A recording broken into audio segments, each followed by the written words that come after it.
자, 그럼 이제 세균의 증식 조건, 세균에 영향을 주는 요인 이제 마지막 남았죠? 수분입니다. 수분. 6번째 수분.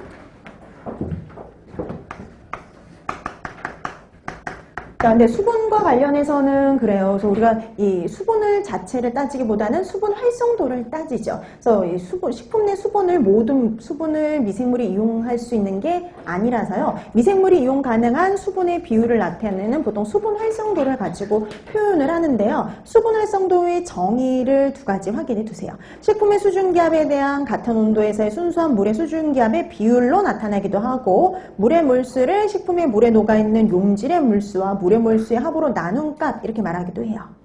자, 그럼 이런 수분 활성도와 관련해서 발육을 위해서 필요한 최저 수분 활성도. 근데 이거는 뭐 세균만 기억해 두는 게 아니라 모든 우리 기본이 되는 세균, 효모, 곰팡이를 비교해 두시면 좋은데요.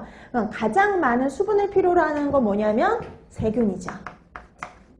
0.9 이상이어야 되고요. 그 다음에 효모예요. 효모 0.88 이상. 그 다음에 마지막이 곰팡이죠. 곰팡이는 0.80 이상. 그래서 보통 곰팡이는 좀 수분 활성도가 낮은, 그러니까는 수분 함량이 좀 낮은 건조식품에서 잘 발육을 하는 거죠. 그 다음에 이렇게 건조한, 왜 지금 보니까 곰팡이가 잘 피는 그러니까 수분 활성도가 0.8인 경우, 이때는 세균이 증식하지를 못해요.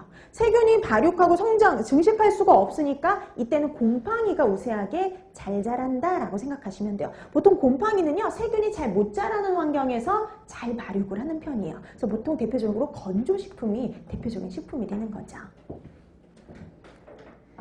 자, 그 다음에 여기서 끝나는 게 아니라요, 이거보다 더 수분 활성도가 낮은 식품에서 문제를 일으키는 것들이 있어요. 내건성 곰팡이. 그 다음에 내건성 곰팡이보다 더 낮은 거 좋아하는 거, 내삼투압성 효모.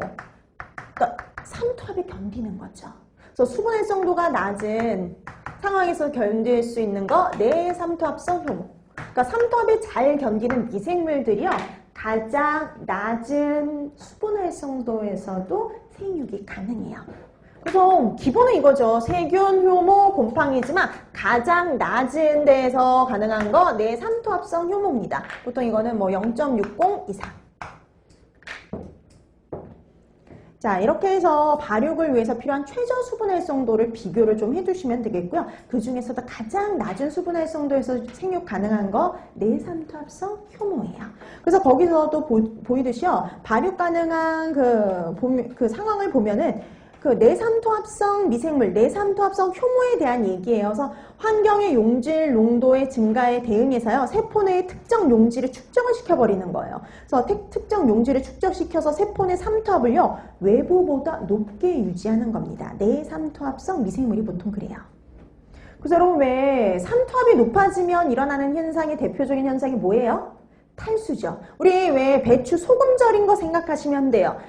이렇게 배추에다가 이렇게 소금 뿌려놓게 되면 삼투압이 높아져서요, 배추 안에 있던 수분이 다 밖으로 어떻게 돼요? 빠져나가 버리죠. 이렇게 삼투압이 높아지면 탈수 현상이 일어나거든요. 그럼 당연히 삼투압이 높아지면 미생물, 세균에 있던 수분도 뭐예요? 빠져나가는 탈수 현상이 일어나서 문제가 발생을 하죠. 생육을 제대로 할 수가 없어요. 그래서 이 내삼투압성 미생물들은요, 특정 용질을 농축을 시켜가지고 밖에 외부 환경보다요, 삼투압을 높게 유지하는 경우입니다. 그럼 내가 갖고 있던 물이 밖으로 빠져나갈 리가 없지요.